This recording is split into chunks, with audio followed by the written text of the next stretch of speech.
What's up, DIY Queens? It's your design bestie, Kara Newhart, and this is Make Space. Hi, it's me again, your design bestie, Kara, and I'm so excited you're here. This one is going to be so good. It's a solo episode, and we're unpacking 12 of the things that might be holding you back from loving your house. So, we are going to get into how to have a house that you're happy with. Um, this is a very multifaceted topic. So, that's why there's 12 things that we're going to unpack. But here's, here's what I know. There's a ton of ideas out there about what your house should be. There's ideas from the industry, like trends, specific interior designers take. Your friends and family might have opinions on your house, your neighbors, your partner, your kids, you might have like a concept of what you think your home should be. And so there's like a lot of opinions on what your house should be. And honestly, if I'm to distill all of this into one concept, the secret to having a house you're happy with is turning down the volume on all the shoulds, and turning up the volume on your inner voice and saying, like, here's what I want my house to be, and here's what I'm going to do to make it happen. Like, that is the gist of how to be happy in your house. And obviously, that's oversimplified because there's so many other things that come into play in order to make that happen, whether it's finances or feeling confident in your design choices or knowing how to pick up a tool to make it happen or making mistakes or whatever it is. Like, that journey to get there is long, but it's worth it because if you take time to intentionally like create a house that you love and that you're happy in, like it has ripple effects through your whole life. From feeling like your space reflects you creatively and has like a point of view and a style that feels like you, from just having a house that like supports your everyday life, or you get up in your routine. Like there's design elements that like support that routine. Like there's places for everything and you can function well in your space. Like it changes your life. And I think so many times we as a society focus on like the aesthetics of our house as like the main, like 80% of when we talk about our houses. It's like, how do things look, or trends or projects, or like the aesthetics. And then just a little bit of like, how are things functioning and how are we, on this journey of having a house and changing things. And that's just so interesting to me because when it comes to like any other category of our lives, like fitness or finances or health, like we how it looks is like a part of it, but it's like a much more proportional part of the topic. And homes, it's just not. And so that's like one of my biggest goals with this show, is to help us approach our homes like a little more holistically, because I love design. I am addicted to DIY projects. And the aesthetic part is like, I need a space that's pretty. Like, I need it to look good, or I'm not here for it. But, like, that's just a piece of what home is. And so I really want to use this show to explore all of that and really kind of reframe the conversation so that we are looking at our homes more holistically and more as a part of our like real life versus just trends and looks and colors and pillows and all the fun stuff that is so fun. So I feel like, yeah, I wanted to just kind of unpack like the reasons we're holding ourselves back from being happy in our house. And I think that I have 12 of them that I think are like the main ones. There could be many, many more. These are very personal. And so some of these 12 may be bigger or smaller for you. But I just wanted to go through them because I think like when we can see this more clearly and we can understand like why, it's so much easier to fix the problem versus being like, I don't like my house. I don't know what to do. I scroll social media endlessly and I don't know where to start. I don't feel like I have enough money to make an impact. And we just kind of get stuck in that like almost like a state of feeling like helpless or like it's not worth it or like we just don't know what to do. And that's like a horrible place to be. And so empowerment is just me being like, hey, I see where you are, and I would like to help you move to a more place of feeling like you've got this and you can have an impact on your spaces, and you don't have to be a designer or have any sort of training in order to do that. You just need to be like intentional, and we just need to think through this together and figure out what we want so that we can balance all the fun stuff of projects and paint colors and the intentionality. So yeah, I feel like that whole thing made it sound way easier than it is, but it really is easy. We just get in our own way. And so that's what this episode is about, is like, here's 12 things that 12 ways you might be getting in your own way. And what one could we focus on this week to change it up? Or even just shift our perspective slightly to make a difference. And I think it's really impactful. So I have these in the book. And by the book, I mean the Make Space Journal. And I have to find them because I don't know them all in my brain. There's very few things we keep in our brain. Most things I have to write down. Okay, so in the Make Space Journal, which, shameless plug, is available on Amazon, and I wrote it just for you because I did things the hard way. But you're getting this full free right now. I call these the 12 tough truths. And it's the 12, I think, biggest struggles I see around people, how they feel about their house and how they approach their home. And so these are things I've gone through myself, like in the weeds, tried to get through and figure out. And also just like from the thousands upon thousands of DMs and people on social media that I get to interact with every day. These are just kind of some themes that I'm seeing all the time.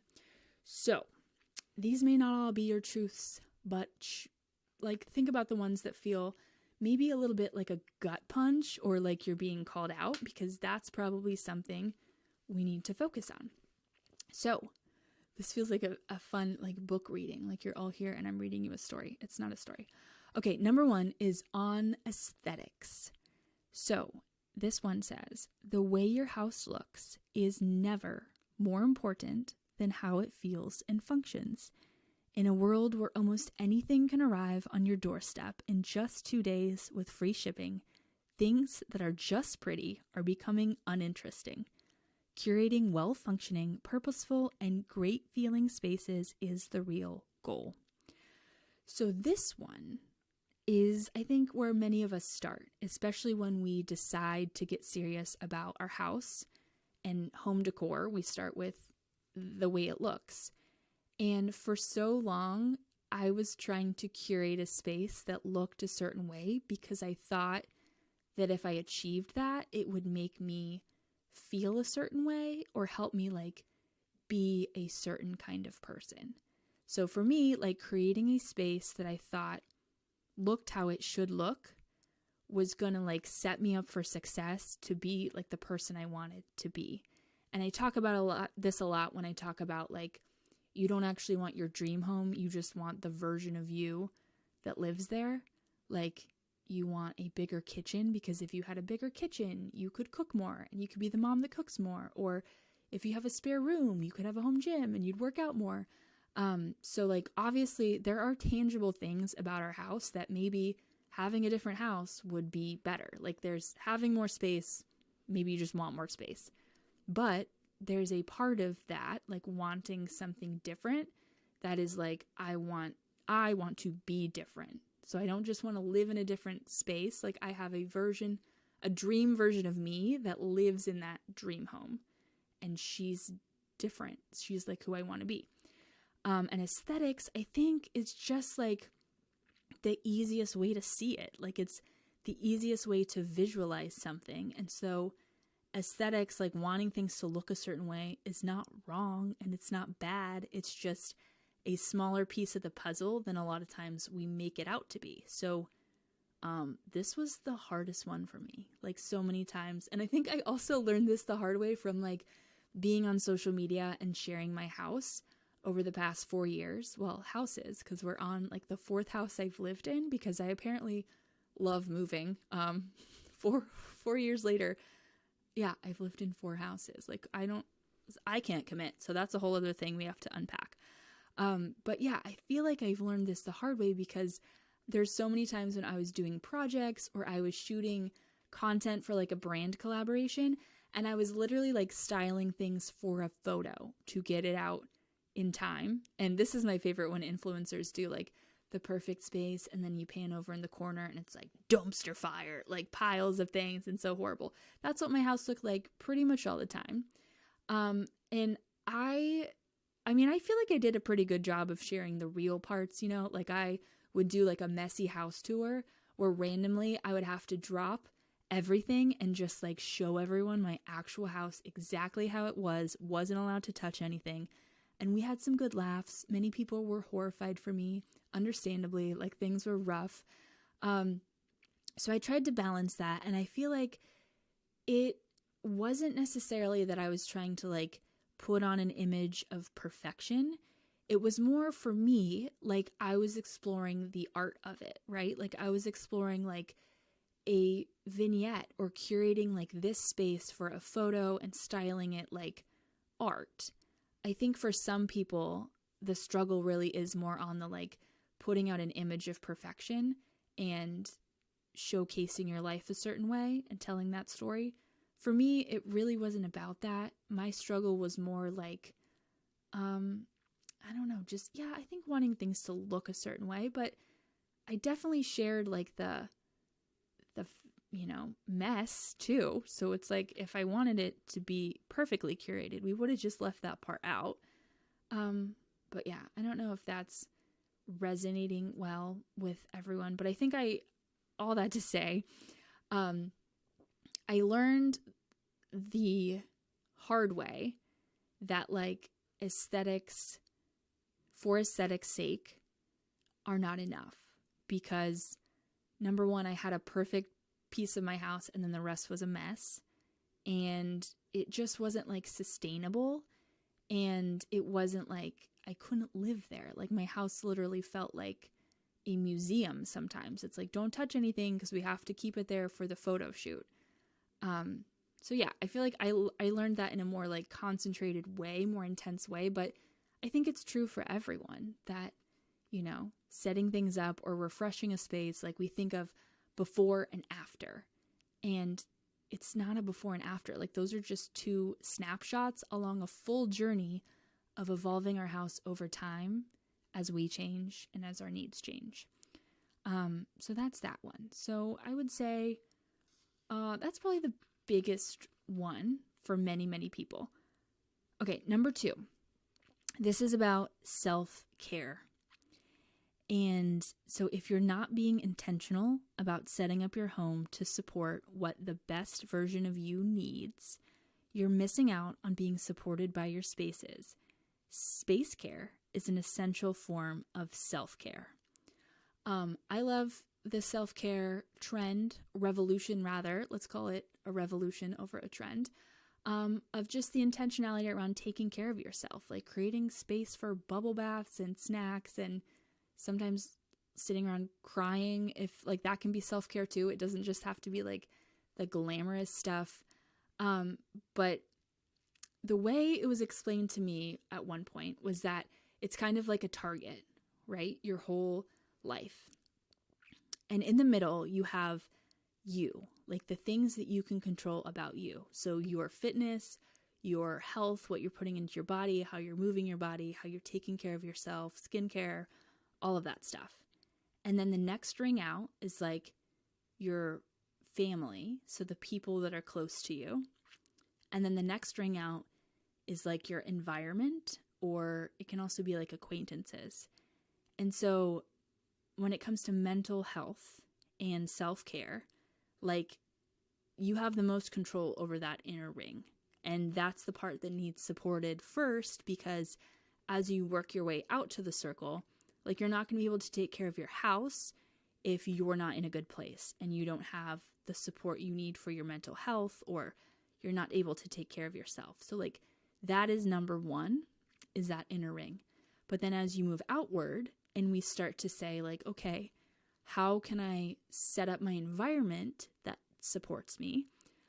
Space care is what I like to call it, is part of self-care. It's a smaller part than like daily hygiene and taking a shower, but it's still really influential. Like how our spaces are set up can affect our mental health, can affect how we feel every day, can affect how if we're confident about ourselves. I know that like when I create a space that I feel like is really reflective of my personal style, it gives me like a confidence boost. It's like, okay, like I know who I am, I know what I like, I know I am here, and it helps me like go out into the world with like a different level of confidence around that. So I think making the shift is interesting to start viewing your space as like an environment that is helping you thrive or not thrive. So like think of like a plant, as we have so many plants that are all fake here in this studio. If it has the right conditions, like it has really good lighting, it has really nutrient rich soil, it's getting enough water, like that helps the plant thrive or not thrive. And so, or like a flower, like it blooming or not blooming, we don't blame the flower. We look at like the conditions, like, oh, well, it didn't get enough water, so it wilted. Like that's not the flower's fault. Its environment wasn't like tailored to helping it thrive. And so that's essentially like the root of what home design is like, how do we set up an environment that helps the people that live there thrive? And on the surface, it's the physical things and it's beauty, because I think beauty and good design really inspire and it can help us thrive, but it's deeper than that. So this one is all about shifting your perspective of your home from it's a physical place filled with physical things I love, with paint colors and things that I have chosen or I'm trying to choose, to, okay, this is like a living, breathing environment that is supporting me every day. And I can make changes to it that can then better support me. And so not only are we doing things to make things look pretty, because that's fun, but like investing in your house is actually investing in yourself in a way. So the next one is about dream homes. And the hard truth here is that if you aren't happy now, you won't be happy in your dream home. Rooms don't create joy. We bring joy into them. They're literally an empty space that we have to fill, both with things and the values and feelings we want to nurture there. So this one's like, sort of like, so this shift is really impactful across the board. And I feel like hindsight's 2020, and now being on my fourth house. So there's like 2 different times I feel like I had bought my dream house. So rewind 5 years ago, I'm living in an apartment on the 3rd floor of this building in Denver. There's no elevator. I have to carry my daughter in her car seat and all the groceries up and down the stairs. It was an amazing workout, but it was very intense. So it's this little like 2-bedroom apartment. And I remember being just like unhappy with that space, like thinking, having all these like one day whens, like one day when I have a garage, I can do da da da da. Or one day when I have like a yard, I'll be able to da da da da. And having all these like dreams that I feel like I was waiting to be happy until I could achieve. And so then like we're in that apartment for a year and a half. And then we bought our first house in Denver. It was so much money for such a basic small house. But I remember being like, okay, like I finally have a house. Like this is it. Like I'm going to be so happy.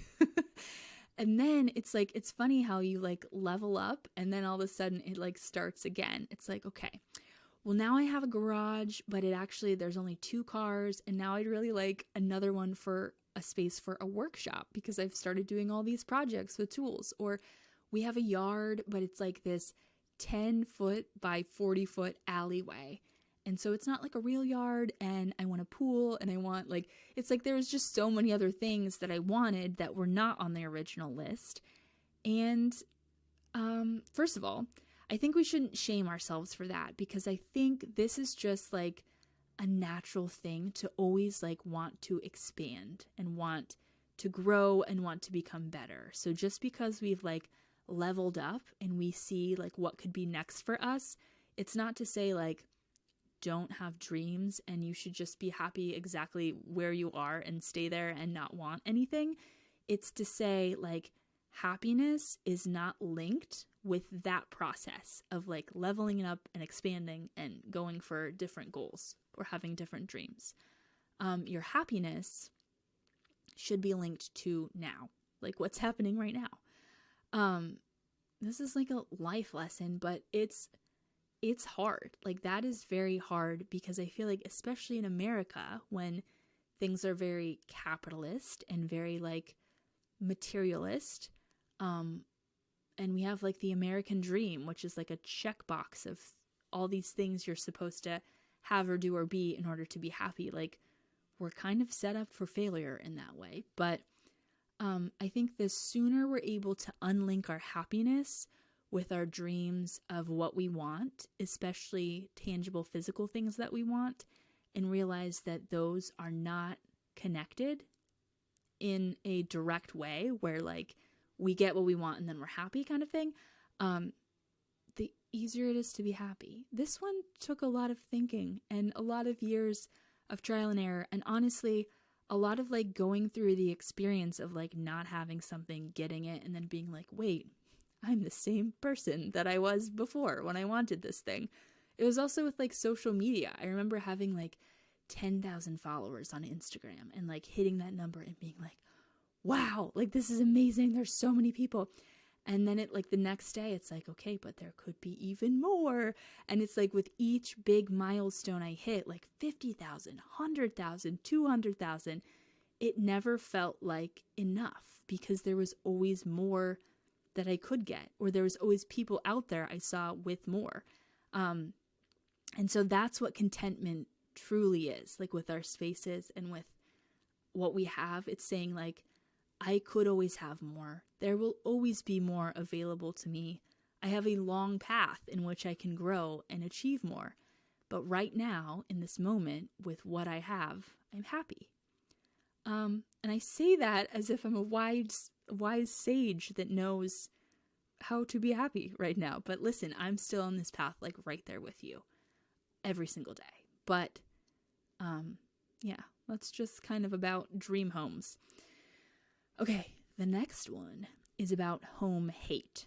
And this is where you just hate the house you have. Like there's things that just you are driven insane by. Like my first apartment, it was this tiny kitchen with no storage and nothing would fit. And it was just miserable and it made me angry every single day.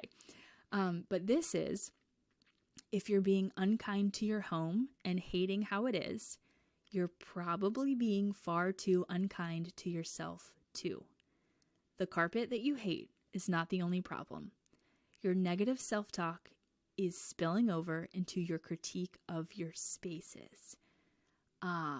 This one that's like a hard wake-up call for me. I know that it's like, maybe not everybody struggles with this. Maybe some people are just like, I don't care where I live and it's all fine and I care about other things. But for me, it's like my physical environment really affects me. Like it being beautiful really impacts my mood. It being a mess really impacts my mental state. And so I think I've always sought like beautiful spaces to help support me. And it might be the Cancer energy in me. I don't know. Like being born in July. Maybe that has nothing to do with it, but it would be a reasonable explanation possibly. But this one is that like, if you are a critiquer and you're really apt to judge things, which I am, I don't know if it's like a personality thing or I just really like assessing things and making decisions and being very decisive about whether things are awesome or not, then I think you can be too hard on your house. And I think you can over critique it to a point where it's really hard to be happy there because you're just like too annoyed or too, just hating it. This is where like it's either, the path is either to change it, like even if it's an apartment, the things you hate, you might be able to change, like throw a rug over that gross carpet, and then you don't have to look at as much of it every day. So either change it or get okay with it is like the answer here. Both easier said than done. But that's, I think my role is that if you want to change it, I'm here to help you figure out how to change it in a way that's affordable and sustainable and correct for you. So that's why we're here, is to change the things we hate about our house.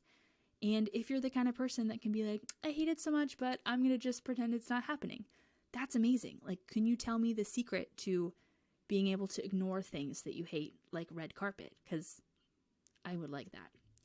Okay, the next one is on inspo images. And when I say inspo, I mean inspiration. Some people are confused, but I feel like inspo is just my go-to word now, but that just might be the social media in me. Okay, you don't actually want the room in the photo. You want the version of yourself you think you would be if you had that space. So this we already covered a little bit, but you want the spare room because you'd have a home gym. You want the big yard because you'd have a garden. You want the garage so you can have a whole workshop, which meanwhile, like an aside on that, I went from a tiny garage, no workshop, to then in Texas, we had a 3-car garage and I took over the whole thing, stole it from my family and made it a whole workshop. And do you want to place bets on how often I actually used it? I was for real still cutting boards in the house, like with a tarp underneath. So sometimes you think you want something to be happy and then it's not it. But yeah, when you're looking at inspiration images, it can be very easy to get caught up in like, I don't know, just being stuck, or the comparison game of like, oh, I don't have that. And if I only had that, it would all be perfect.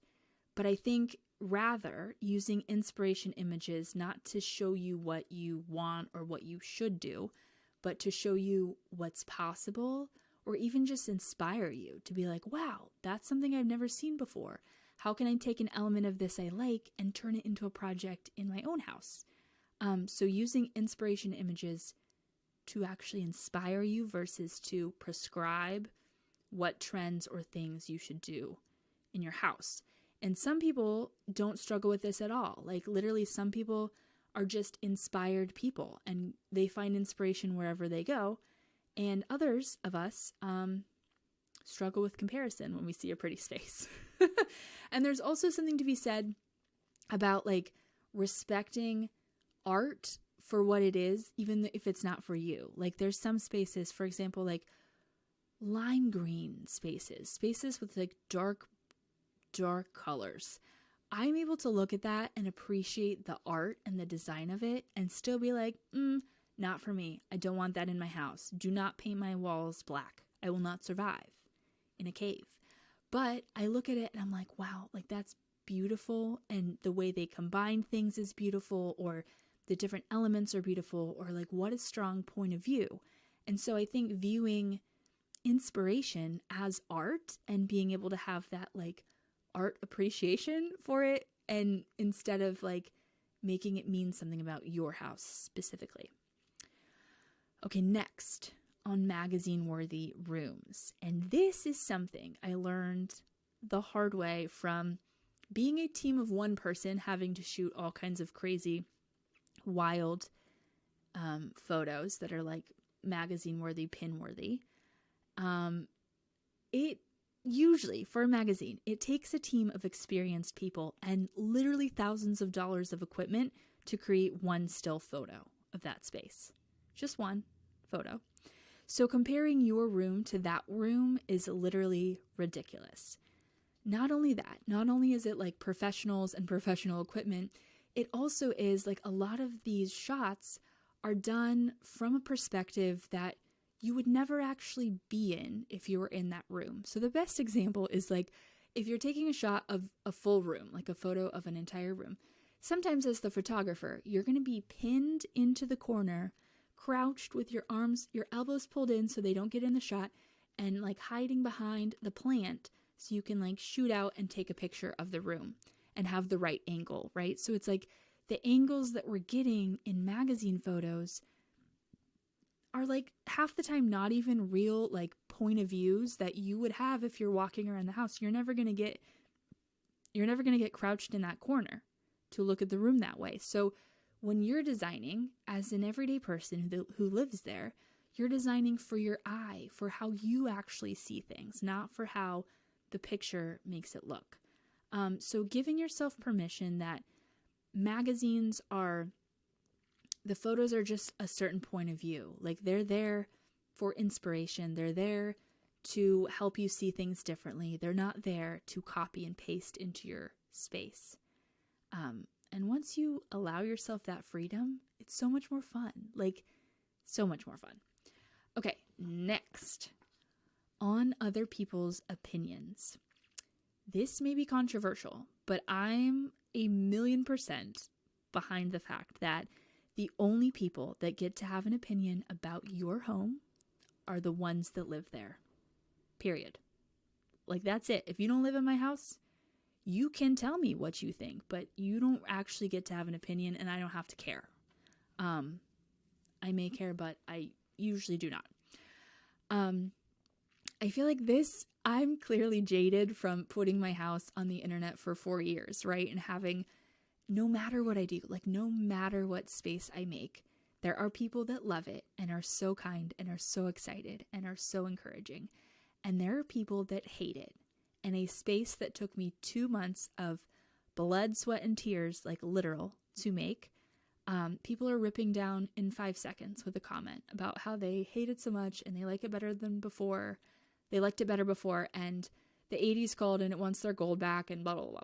Whatever the opinion is. That used to like gut me. Like for real. The people pleaser in me could not handle the people critiquing my space. I feel like I'm like now battle hardened by that because number one, I don't care. It's my house. I live here. You probably don't ever get to come see inside because I don't know you and we're not friends yet. So it doesn't matter what you think if you're going to be rude about it. Also, it's like, I don't know, like you go make a room then, you know? It's like you're going to rip down my hard work and my vision and my point of view. Like, go make your own room. It's easy to sit there and type a mean comment. It's hard to spend 2 months making an entire room by yourself on top of a ladder. So not everyone has that experience. Like, not everyone has made the questionable decision to put your entire house on social media for all the world to see and critique. Like, that is just something I opened myself up to and I decided to deal with in doing that. And I get that. But I think it's like been kind of like, I don't know, I learned quickly like how little others' opinions should really influence my space at all. Because at the end of the day, if you're letting people's opinions influence how you feel or how you design your house, you need to go deeper and get more in tune with what you want your home to be. So this can be as simple as the neighbor making a comment, as a mother-in-law having a strong opinion, as your own mom having an opinion. And so if people are not in the trenches with you every day living in that house, they shouldn't get input in the sense that it's like influencing your decisions. There's input in the sense that it's like we're sharing our house with others. We're talking about it. We can show it to people, but that's like a lighthearted, like fun conversation topic. Is like, look at this paint color, or look at this really cool thing I got while I was on a trip and now it's displayed in my house. And it's like, that's conversational, right? It's like the art of it. Like we're discussing it. We're not letting other people's opinions influence or dictate how we're living and existing in our spaces. Because it's just not worth it.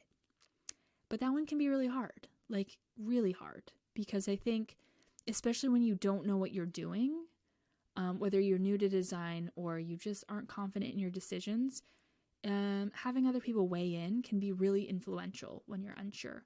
And it's okay at first to let it kind of help you or direct you, but eventually you reach a point where you're like, I got this. Thank you. The next one, on budget.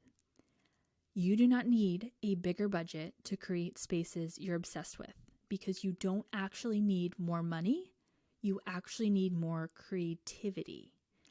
The satisfaction you get out of your spaces is directly related to the intention and care, not the amount of money you're willing to put on them. This one, I have learned that money can buy really incredible things, but it can also just buy a matching furniture set that's brand new and really a horrible look. Like, no one's bed needs to match their dresser anymore.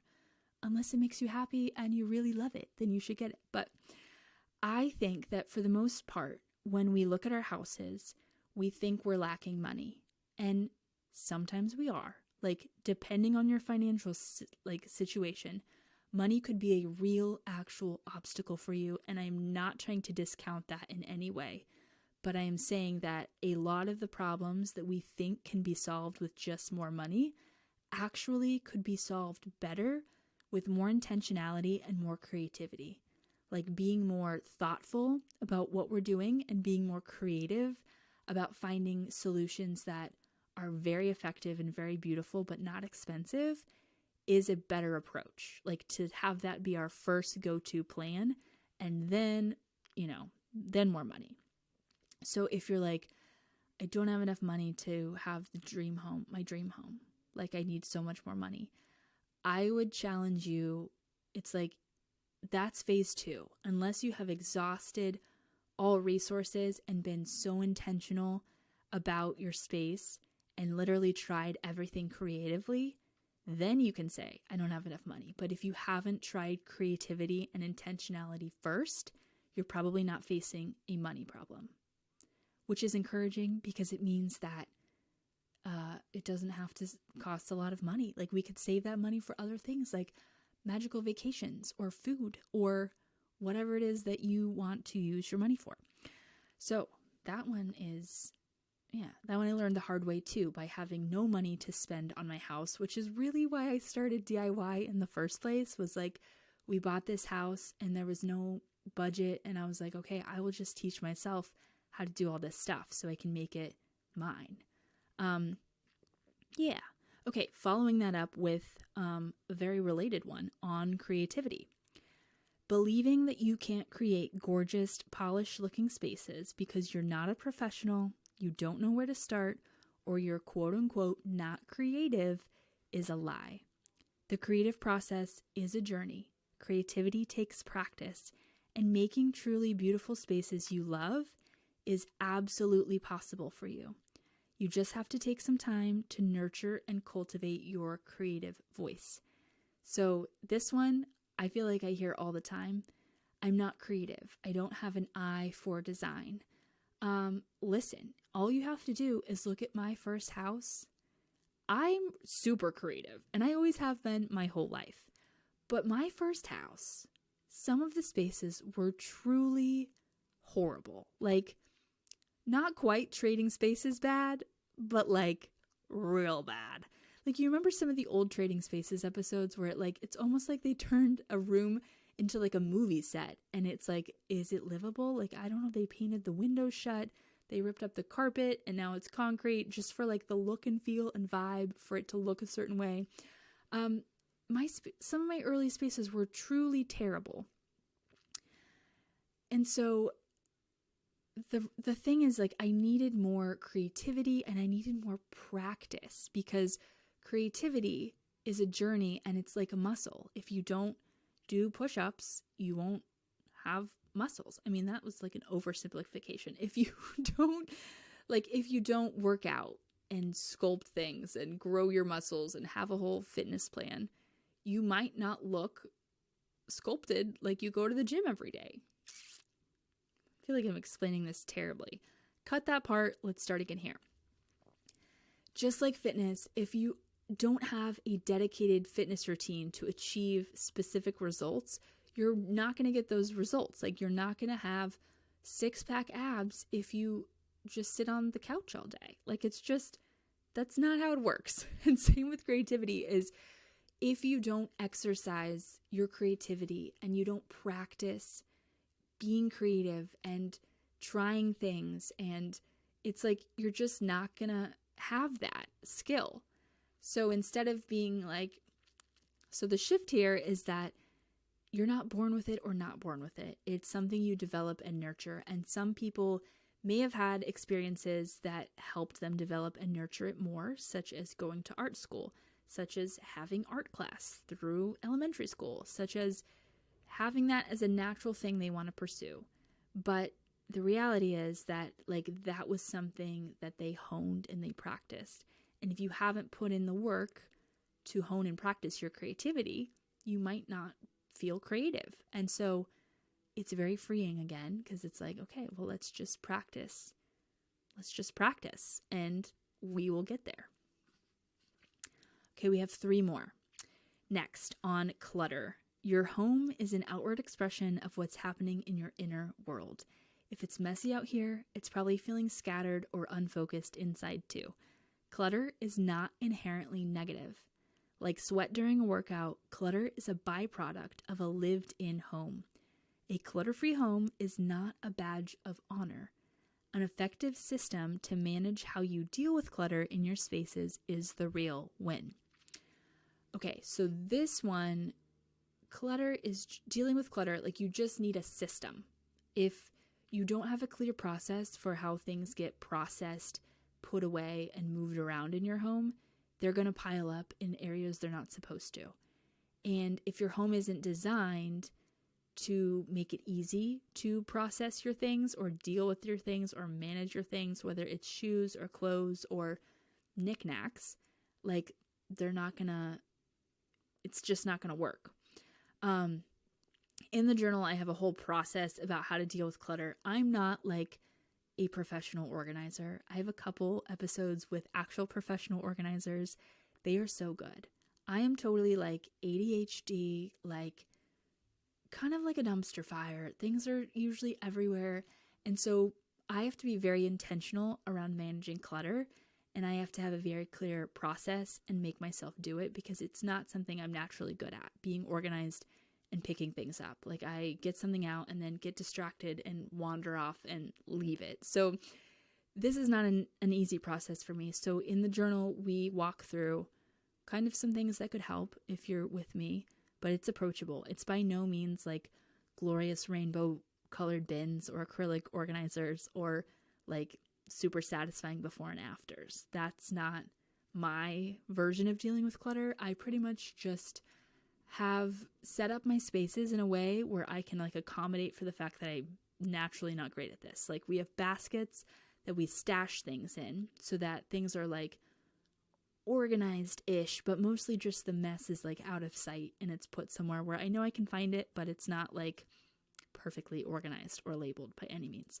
All that to say, clutter naturally happens in your house if you live there. And so it's not something to shame yourself about. It's not something where if there's no clutter, you're a better person. It's just whether or not you have a good system to deal with it. That's all. And whatever system that is going to depend on your personality, your strengths, who you are. And yeah, it really is that simple. So forgive yourself for having a pile of things on your chair that you never put away. Next, on style. You can't find your style because you aren't listening to your own voice and giving your creativity the chance to speak. You've given your creative power away to trends and professionals to prescribe what you should put in your home instead of taking charge and nurturing your own creative perspective. You'll connect with your style more easily when you take that power back and trust yourself to express your creative point of view. There's a lot to unpack when it comes to style and finding your style. Here's 2 things I know. Number 1, style is inherently personal. And the more you can view style as expression and less as rules or elements you like when you say style, some people immediately go to what colors we're using, what, things we're using. Is there chippy paint and it's farmhouse? Is it very clean and modern? We go to the visuals first instead of realizing style is expressive and personal. The second thing about that is that there's a lot of words out there that we use to describe style. So modern farmhouse, mid-mod, eclectic, colorful, monochromatic, whatever it is, all those terms are tools. And I think when we overly identify with like farmhouse decor or mid-century modern decor, we kind of like box ourselves in to a specific design style that has a lot of rules and features, and we don't let ourselves like explore and try things. And so those labels are helpful, number one, when you're shopping, to Google things and search things. Number two, to give you language to describe certain things. But I would say don't use them as your label for what your style is. So, for example, my style, I finally had to give a name to because I did enough interviews where people asked me what my style was and I didn't know what to call it. So now I call it grounded glam.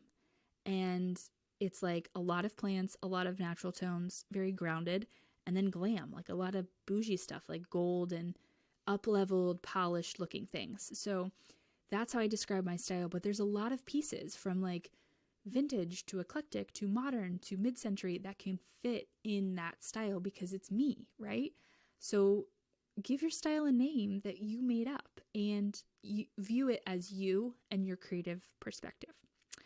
Okay, and finally, on paint colors. So there is no perfect paint color. There isn't. That's all you need to know. And paint color is not a magic bullet. But if you let yourself play with color, you'll learn to make your own magic. Color is inherently personal. So paint, I feel like people get so intimidated by paint in terms of like, what color should I use? And we swatch 100 colors and we sit with it and we're indecisive. And if you're like me, you repaint things 100 times to be sure. But paint, I think, first of all, is one of the best tools for design in terms of like you can paint and unpaint a wall in the very same day for a very low price. So it is one of the most beautiful ways to experiment in your house. And don't get hung up on like, I feel like this is coming from the fact that I see so many people that are like, this is the color, like the perfect white is this.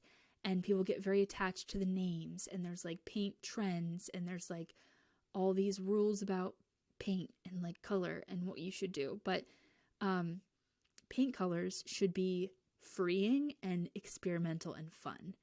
And yes, there's strategy like undertones and color temperature and all kinds of things that can help you better play with color. But if you are new to design or you're finding your footing in terms of your confidence, go play with paint in your space. Paint your furniture, paint your walls, paint anything, because it's the cheapest and most approachable way to start that experimentation. I don't know if you heard, but my stomach growled and I'm very hungry and I need more coffee. And this was very long, but I think very good. I hope at least that you got some good nuggets out of this.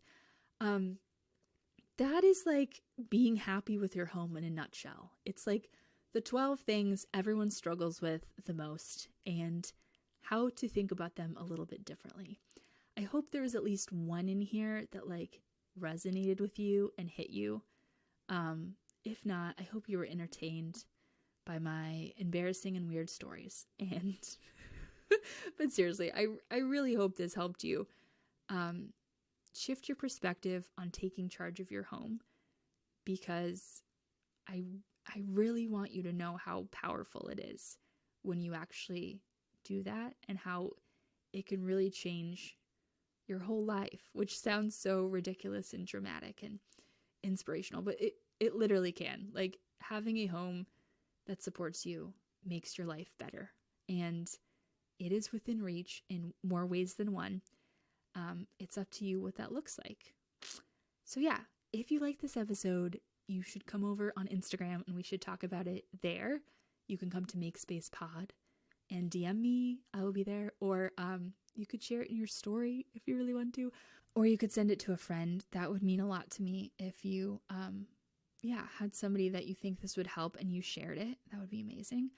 But other than that, I will see you next week. We can talk on Instagram in between.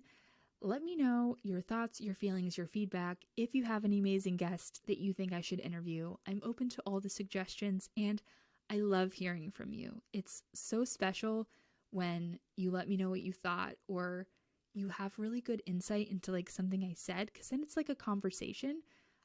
Because it should be. I don't want to just talk at you. I want to know, yeah, what you're thinking and how this is helping or not helping you. So let me know what you think. And until next week, see ya. Thanks for listening. And if you've got more episodes to catch up on, binge on. Don't let me stop you. But if you've got a second, you should come say hi on Insta at MakeSpacePod.